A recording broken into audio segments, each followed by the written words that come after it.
¿Cómo enseñar algo que la gente no sienta que es lo mismo? ¿Cómo ir a la palabra de Dios con un mensaje tan oído, con tantas películas de la famosa pasión de Cristo? ¿Cómo acercarnos de nuevo a la palabra de Dios como si fuera la primera vez? Personalmente, con los años esa es una de las luchas que yo suelo tener, porque le digo: Señor, he leído muchas veces esto, pero permíteme ir como si fuera la primera vez, y guárdame de creer que entonces yo ya lo sé todo. Y siempre trato de decirle: Señor, enséñame algo, que conozco toda la historia. El viernes hablábamos de algo, y yo, el viernes con un grupo de personas que nos unimos, hablábamos de algo, y era de la razón que tuvo Cristo para morir. Y hablábamos de que si usted no es consciente de una enfermedad, usted difícilmente va a ser consciente de la vacuna que usted necesita, por decirlo de alguna manera. Si usted no es consciente de la gravedad de lo que usted tiene, usted difícilmente será consciente de la cura. Uno de los retos que tienen o los médicos o los psicólogos es hacer consciente a las personas de las enfermedades. Porque si una persona no es consciente de la enfermedad, no va a ser consciente de que necesita una cura. Cuando hablamos de la salvación, hablamos de la cruz, estamos hablando exactamente de lo mismo. Muchas veces no dimensionamos el valor de la cruz porque no comprendemos, o se nos olvida la gravedad del problema. Y por eso siempre es importante recordar cuál es la gravedad del problema. Y la gravedad del problema es que el ser humano está en pecado. Y rápidamente, porque el viernes lo vimos de manera muy detallada, hablábamos de que el origen del pecado no inició aquí en la tierra, que el origen del pecado inició en el mundo angelical, cuando Satanás se rebeló contra Dios. Era un querubín, alguien de una alta posición, pero se rebela contra Dios. Y Ezequiel 28 e Isaías 14 nos hablan de que se rebela y es entonces echado. Y entonces es echado, y él entonces va a, no le puede hacer daño a Dios, pero le dice: voy a hacerle daño ¿a quién? A su creación. Voy a hacerle daño a sus hijos, a los que él creó. Y entonces es en Génesis que conocemos la famosa historia de la tentación. Y entonces Romanos 5:12 dice que el pecado entró en el mundo por un hombre, porque Dios no lo creó, ¿no? Recuerde que cuando uno lee, uno ve que dice: y vio Dios que era bueno, e hizo tal cosa y vio Dios que era bueno. El pecado no fue creado por Dios, pero Satanás, ¿qué hace? Lo inocula, lo inyecta. ¿En quién? En la primera pareja. Y entonces Romanos 5:12 dice que el pecado entró en el mundo por un hombre, y luego por el pecado que entró, la muerte, y así la muerte pasó ¿qué? A todos, ¿cierto? Como lo vimos hace algún tiempo cuando inició la pandemia, decíamos que Adán era el paciente cero, ¿no? ¿Se acuerdan? Porque todo empezó ¿por qué? Por Adán. Y entonces dice que la muerte pasó a todos. Y entonces Satanás no le pudo hacer daño a Dios, pero dijo: le voy a hacer daño ¿a quién? A su creación. Y entonces es donde dice, cuando uno lee la Biblia, que el ser humano nace con herencia adámica, con la herencia de pecado. Y todo pecado tiene que ser juzgado, y todo pecado era juzgado como con sangre. Se tenía que dar un sacrificio. Solo que nadie calificaba para morir por el mundo, porque tenía que tener unas características. ¿Quién podía cumplir con esos requisitos? Y nadie lo podía cumplir. Y es entonces cuando vemos que Dios va a lanzar su gran plan de salvación, y es: yo voy a ir a salvarlos. Nadie va a poder cumplir los requisitos que yo pido para que alguien muera, porque o moría quien había fallado, o alguien lo suplantaba. Eso es muy importante que nosotros comprendamos. Y una de las maneras, cuando uno lee la Biblia en el Antiguo Testamento, era que el sistema de sacrificios era que si alguien fallaba, tomaban un animal. Ese animal era llevado al templo. El sacerdote o la persona que había fallado ponía las manos sobre el animal, y entonces el pecado pasaba en ese momento al animal, y el animal moría ¿por quién? Por la persona. Se llamaba eso el famoso la imputación de pecados. Mis pecados ahora le pasaban al animal, y el animal moría, y la persona salía como soy libre, ya sacrifiqué el animal. Solo que ese animal, recordemos que tenía que ser ¿qué? Sin defecto, limpio, sin pecado, tenía que tener unas características. Cuando todo el ser humano tiene herencia de pecado, alguien tenía que morir, pero tenía que ser alguien perfecto, y nadie cumplía con esos requisitos. ¿Me siguen hasta ahora, familia? Nadie cumplía con esos requisitos, y es entonces cuando Dios toma la decisión extraordinaria de decir: yo los voy a salvar. Y entonces Jesús va a venir de la eternidad al tiempo, cuando dice: yo he venido para buscar y salvar lo que se había perdido. Yo vine a eso, yo vine con un solo propósito. Y por eso Jesús no puede nacer de varón ni de mujer, porque todo aquel que va a nacer de manera biológica, por herencia adámica, nace con la herencia del pecado. Por eso Jesús va a nacer de manera como virginal, porque tenía que nacer libre para poder ¿qué? Liberar a los que estaban esclavos. No podía nacer esclavo, tenía que nacer libre. Y entonces Jesús empieza, ¿cierto? Todo su proceso. Tiene que sentir lo que el ser humano siente, tiene que experimentar lo que el ser humano siente, porque Jesús va a ser lo que dice la Biblia, el mediador entre ¿quién? Entre Dios y los hombres. Tenía que ser Dios, pero también tenía que conocer al ser humano, todo lo que el hombre experimentaba. Y Jesús viene, ¿cierto?, para tomar un cuerpo y sentir todo lo que se siente en el cuerpo, y poder entonces ser el mediador. Y hasta aquí llegamos entonces a la semana llamada la Semana de la Pasión, donde después de muchas profecías que un día alguien iba a morir por el mundo para traer salvación, Jesús entonces entra en su última semana. Y hablábamos el domingo pasado, un resumen de lo que pasa. El domingo él entra montado en el burro, ¿se acuerdan? Y hablamos, y empiezan los primeros días, y está la mujer que le quiere el vaso de alabastro, y está el jueves, le lava los pies a los apóstoles, y se empieza a despedir. Y Judas llega en la noche con soldados, y él dice: al que yo ve, ese es. Pero Jesús sabe que eso está todo como la película, fríamente calculado, que dice: mi alma está muy triste hasta la muerte, quédense conmigo. Pero los apóstoles, ¿qué hacen? Se ponen a roncar, ¿cierto? Porque ellos no entienden la dimensión del problema. Hasta que al día siguiente, hablábamos el viernes, que lo van a llevar a él, lo llevan a las 5 de la mañana donde Caifás, lo empiezan a acusar, lo llevan donde Pilato. Pilato dice: usted al fin es o no es, y está todo el drama, y Pedro lo sigue de lejos. Por allá está el tema del gallo que canta. Todo eso será en la semana de la pasión. Es a las 8:30, él va a llevar la cruz, ¿cierto? Va a llevar la cruz, va a entregar a su mamá, a su discípulo. Le dice a María: y aquí a tu hijo, y aquí a tu madre. Y va en ese proceso de dolor. Hay un escándalo tremendo, pero Jesús todo lo está cumpliendo con un propósito. Se queda callado porque él sabe que está yendo a morir por el mundo entero. Y entonces, claro, se da el momento de la hora sexta, que es el mediodía. ¿Recuerdan? A la hora sexta, ¿qué pasa en los cielos? Todo se oscurece, dando a entender que el pecado de todo el mundo estaba allí en ese lugar. ¿Se imagina eso cómo era? Todos los pecados, tipo película, todos los pecados estaban ahí. Por eso oscureció desde la hora mediodía hasta las 3 de la tarde, hasta que él dijo: consumado es. Entregó el espíritu, muere, y entonces es bajado de la cruz. José de Arimatea hasta allí, lo meten a una cueva que en ese tiempo era sobre una peña, y habían hecho un hueco, y ponen una piedra y ponen soldados allí también, hasta que llegamos entre el sábado y domingo, donde nos encontramos con que él va a resucitar. Y conocemos la historia que está en Lucas, por ejemplo, capítulo 23, donde van unas mujeres a ver, y un ángel, que le dice el ángel: ustedes están buscando a Jesús, pero ¿y qué pasa? Él ya no está. Él ha resucitado.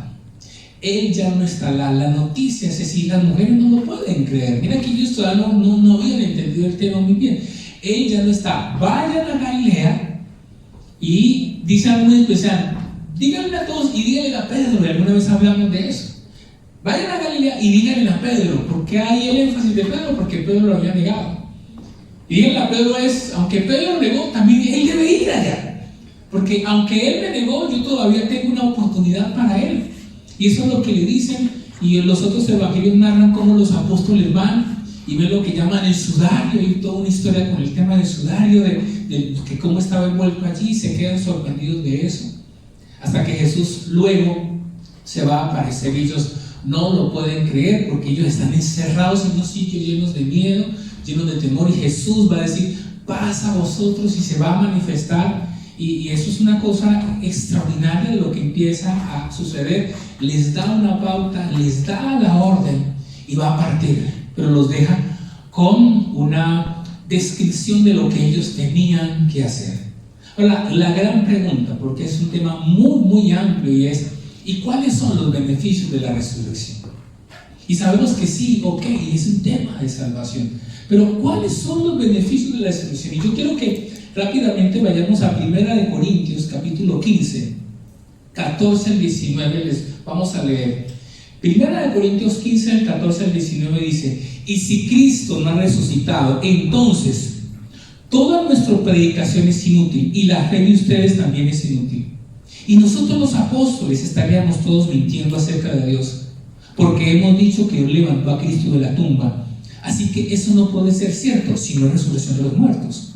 Y si no hay resurrección de los muertos, entonces Cristo no ha resucitado. Y si Cristo no ha resucitado, entonces la fe de ustedes es inútil y todavía son culpables de sus pecados. En ese caso, todos los que murieron creyendo en Cristo están perdidos. Y si nuestra esperanza en Cristo es solo para esta vida, somos los más dignos de lástima de todo el mundo. ¿Por qué Pablo, que es el escritor de los Corintios, está hablando esto? Porque los Corintios habían pasado los años y los Corintios estaban dudando de si Cristo había resucitado o no. Y entonces Pablo les tiene que decirles, dice: es que si Cristo no resucitó, entonces estamos perdiendo el tiempo. Porque aquí viene un punto fundamental. La esencia del cristianismo es la resurrección de Jesús. Porque sin resurrección la Biblia se vuelve un libro muy bonito, ético y de pasajes muy agradables, pero nada más. Lo que le da el gran valor al cristianismo es la resurrección, y por eso Pablo dice: es que si no hay resurrección, nuestra fe es vana, les hemos mentido a ustedes, la iglesia es una mentira. Quiere decir que si Cristo no resucitó, la muerte pudo con Él, y si la muerte pudo con Él, entonces Él no es tan poderoso, y si Él no es tan poderoso, quiere decir que mintió, porque Él iba a resucitar, y si mintió y no es tan poderoso, entonces no es Dios. ¿Se ve una cascada tras otra como es? Por eso el tema de la resurrección es tan serio. Y entonces, y si Jesús no es Dios, y si no resucitó, entonces todavía nuestros pecados no han sido pagados. Y si no han sido pagados, Satanás todavía sigue teniendo ¿qué? El control. O sea, Pablo les explica a los corintios que era muy grave no confiar y no creer en la resurrección, porque quitar la resurrección es quitarle, acá literalmente como dice, es moverle el piso, y todo se viene abajo. En otras palabras, si no hay resurrección, la iglesia es una mentira.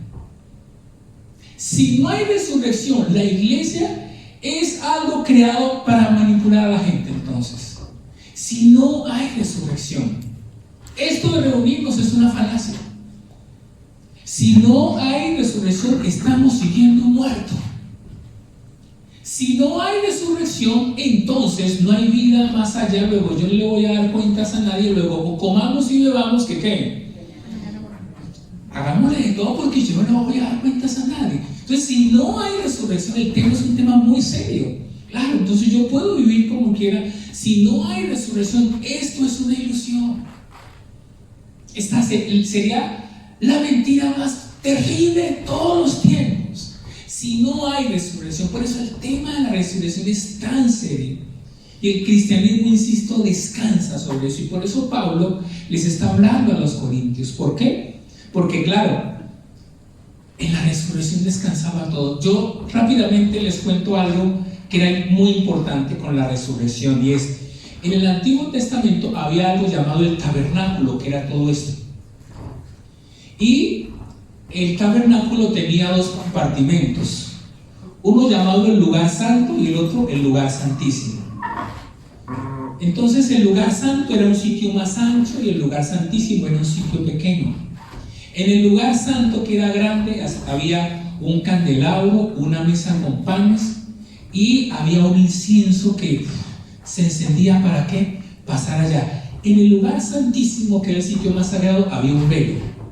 El sacerdote solo entraba una vez al año para presentar los pecados del pueblo. Entraba con un animal, o dos mejor, y entraba, los había sacrificado.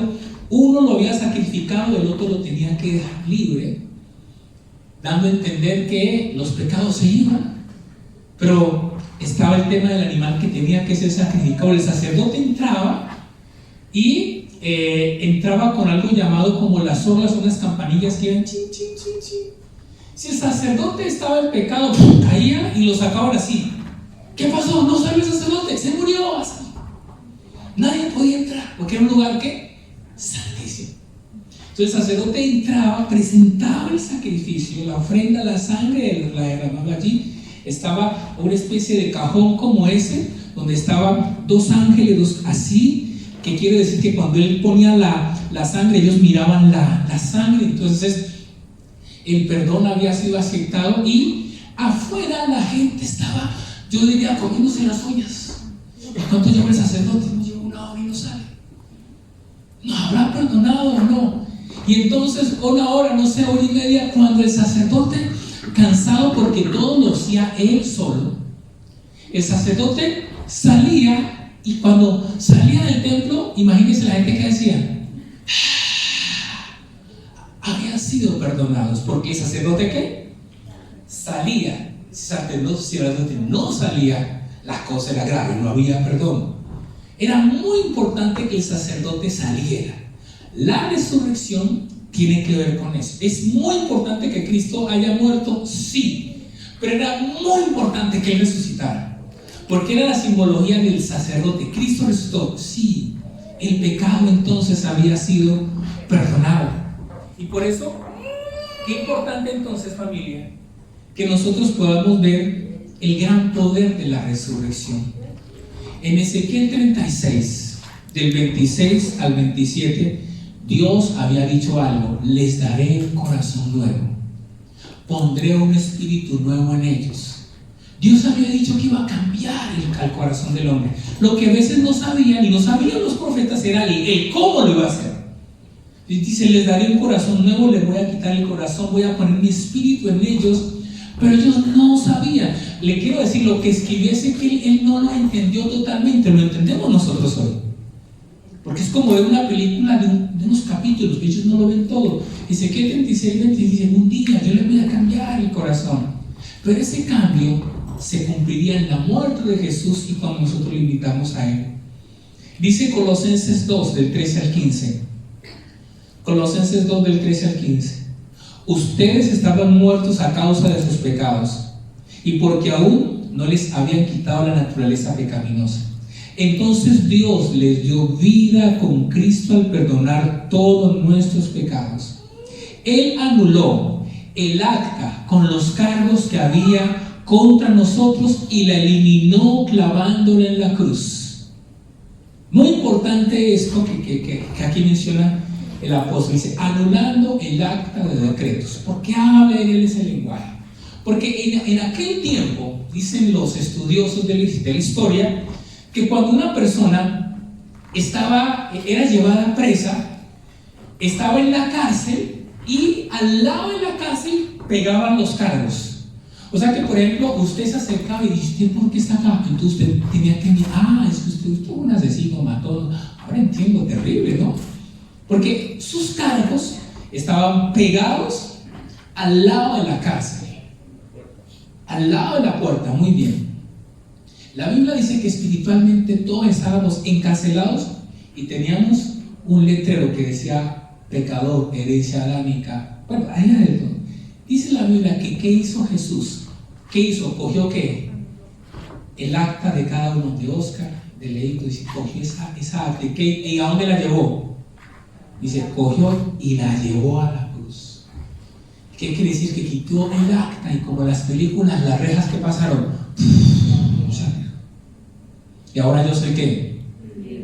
libre. Por eso usted no se puede volver a meter a la cárcel. Satanás es el que le dice, no, usted sigue siendo terrible, vuelva a la cárcel. No, la puerta se abrió. Y yo lo que tengo que hacer es, ahora como cantamos, ahora yo soy libre, en la cruz soy libre. Dice, anulando el acta de decretos. Dice, la cogió y la clavó en la cruz. Por eso Satanás no quería que Jesús muriera. Por eso desde que nació Jesús, Satanás a través de Dios dijo, hay que matar a todos los niños. Y mandaron a matar a todos los niños. Por eso persiguieron a María y le tocó huir a Egipto. Por eso, porque él sabía lo que venía. Entonces este pasaje dice, ¿qué fue lo que pasó? Dice que se anuló esa acta de decretos. Y dice más adelante en el versículo 14, 15, de esta manera desarmó a los gobernantes y las autoridades espirituales, los avergonzó públicamente con su victoria en la cruz. Aquí hay otra similitud de lo que pasaba en la época romana. En la época romana, cuando alguien vencía, ¿qué hacía? Llegaba a la ciudad, digamos, donde había vencido, y traía a todos los que él había vencido. Entonces, tipo la película El Gladiador, ¿no? Que iban pasando y ciertos reyes, los que vencieron te saludan, algo así, ¿no? Y detrás, ¿quiénes venían? Todos los esclavos, ¿cierto? Ese pasaje lo que dice es que Jesús, ¿qué fue lo que hizo? Dice que triunfó y los exhibió, ¿qué hizo? Públicamente. O sea, ¿qué hizo Jesús espiritualmente? Todos los demonios ahí vienen agarrados y él simplemente dice, ya los vencí y los estoy, ¿qué? Exhibiendo. Si el cristiano entendiera más esto, si entendiéramos más esto, actuaríamos con más autoridad sobre Satanás. Porque el engaño de Satanás es, no, yo estoy vencido. No, dice, él los venció y los exhibió públicamente. El vencedor exhibía a los que había vencido. Jesús entonces exhibe, dice, esto ya los vencía a todos. Por eso es que luego dice en Mateo 28, 18 al 20, toda potestad me es dada en el cielo y en la tierra. Es eso. Mire, el juego de Satanás es que usted y yo no entendamos esto. No importa que se congregue mientras no entienda esto, que usted tiene poder. Entonces, el poder de la resurrección tiene que ver con lo que se logró, algo extraordinario. Y entonces, ¿tiene que ver con qué? Con lo que ya él va a decir en Mateo 28, 17. Dice, los discípulos salieron hacia Galilea y se dirigieron al monte que Jesús les había indicado. Cuando vieron a Jesús, lo adoraron, pero algunos, ¿qué pasaba? Dudaban. Dice, algunos dudaban, otros lo adoraron. Jesús se acercó y les dijo, se me ha dado ¿qué? Toda autoridad en el cielo y en la tierra. ¿Se acuerda que Satanás le había ofrecido por allá en la tentación todo esto que doy si postrado me adoraré? Bueno, ya la cosa más. Ahora hay alguien que realmente manda. Toda potestad me es dada en el cielo y en la tierra. Ahora ustedes, ¿qué tienen que hacer? Vayan y compartan esto. Vayan y hagan discípulos. Y aquí donde este pasaje es llamado ¿qué? El gran mandamiento, no como diría la gran sugerencia, no. El gran mandamiento. Vayan y cuenten esta gran noticia, que ya se puede ser libre, que en mí hay libertad y que lo único que tienen que hacer es invitarme a sus vidas y ya hay una promesa de que el corazón va a ser cambiado. Pero vayan y cuenten esta noticia, tienen que ir y contar esa noticia. Y a mí me llama la atención algo, y es, quiero hacer énfasis en algo, es Jesús, ¿a quién le está dando la orden? A los discípulos. Pero ¿cómo estaban los discípulos emocionalmente en ese momento? ¿Tristes? ¿Qué más? Con miedo, con duda, con temor, con inseguridad. Pedro lo había negado, Tomás había dicho no, pero hasta que yo, ¿cierto? O sea, lo que les quiero decir es que Jesús le da una orden de un gran desafío a personas que estaban llenas de miedos y de temores. Pero el mensaje es, yo sé que ustedes tienen miedo, yo sé que ustedes tienen temor, pero yo sigo creyendo en ustedes. Y los va a enviar con ese gran reto. Entonces, mire, ¿sabe qué es la iglesia? La iglesia somos personas imperfectas haciendo la obra perfecta de Dios. Aquí nadie es perfecto. Si usted espera, aquí lo ven, si usted espera, no, es que yo todavía no sirvo en la iglesia porque es que yo tengo que tener la gran preparación, y si yo porque es que le presento a los discípulos miedo, inseguro, temeroso, y Jesús le dijo, no sé, yo confío en ustedes, ustedes pueden. Y les dio la orden y confió en ellos, porque Él cree en nosotros, y esa es la gran comisión. Vayan y hagan, interesante, hagan discípulos, no seguidores. ¿Quién es un discípulo? Alguien que desarrolla disciplinas. Vayan y hagan.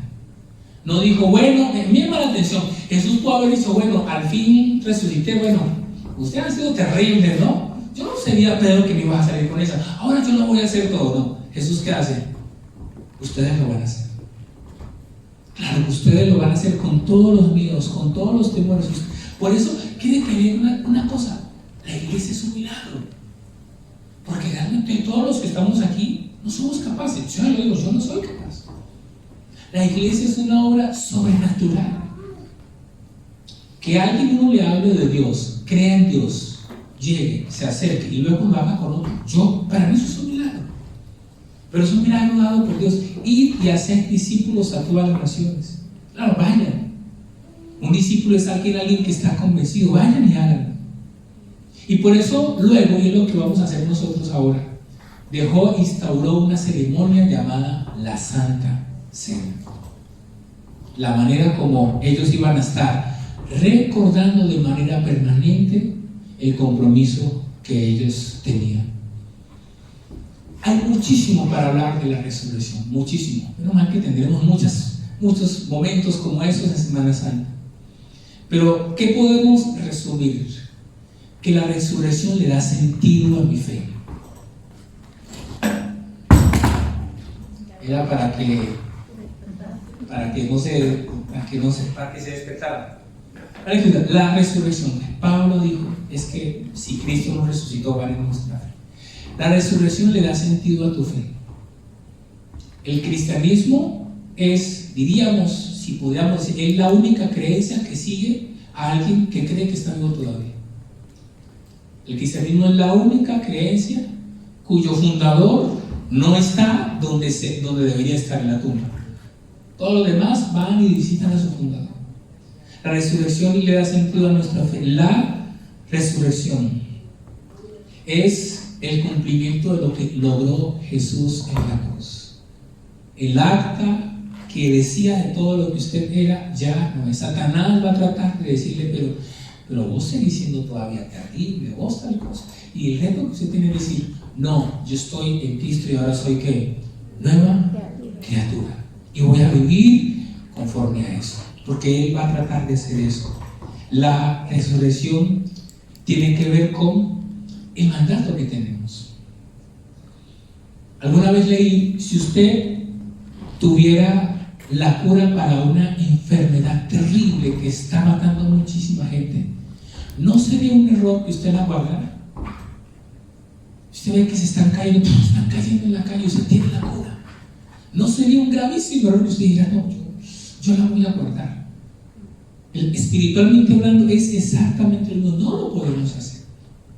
Y por eso la gran comisión y el compartir y hablar, y aunque a veces puedan decir muchas cosas, en esencia es esto, esta es la gran noticia. La gran noticia es esta, aunque Semana Santa a veces para muchos significa otra cosa, pues les quiero decir que gracias a la Semana Santa igual van a vacaciones, pero si no, el Señor fue el que lo permitió. Bueno, le quiero decir es eso entonces, familia. Luego finalmente Jesús va a dejarle la tarea de la Santa Cena. Y yo quiero con eso que terminemos, que es 1 Corintios 11, del 23 al 26. Dice, yo recibí del Señor lo mismo que les transmití a ustedes, que el Señor Jesús, la noche en que fue traicionado, tomó pan y después de dar gracias lo partió y dijo, este pan es mi cuerpo que por ustedes es entregado. Hagan esto en memoria de mí.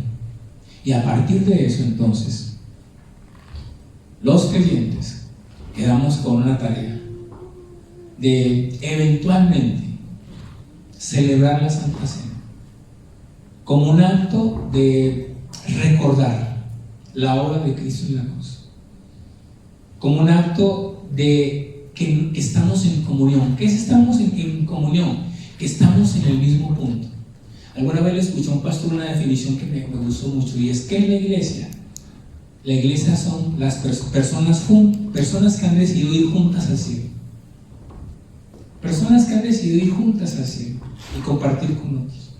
La Santa Cena es una celebración. Hoy vamos a celebrar la Santa Cena.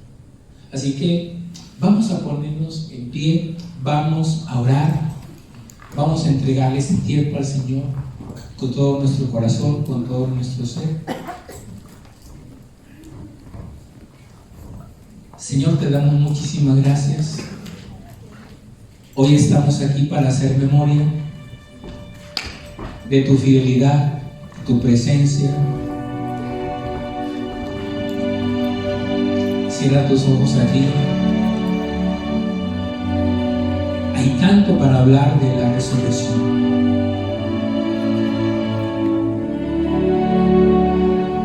Solo quiero decirte de parte del Señor que la resurrección le da sentido a tu fe. Si Cristo no hubiese resucitado, tu fe y mi fe no tendría sentido. Reunirnos sería una ilusión.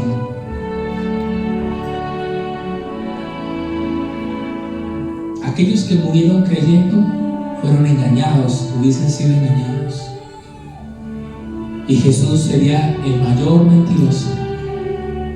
Y la iglesia sería una farsa para manipular a la gente.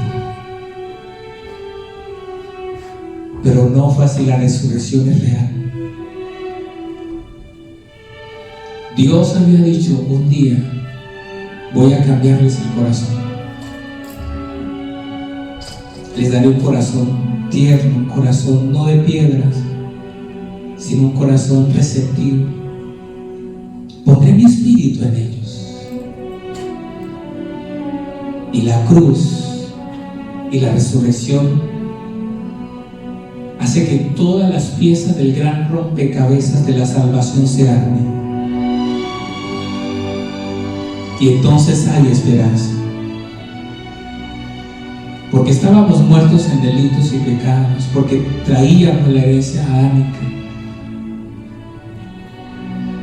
Pero tú, Jesús, en la cruz tomaste esa acta, la quitaste de la cárcel, del lado de la puerta, la quitaste y me dijiste: salve, ya eres libre, ya puedes ser libre, ya puedes salir, ya no más en la cárcel. Ya no tienes por qué seguir en la cárcel. Es el momento de salir de la cárcel.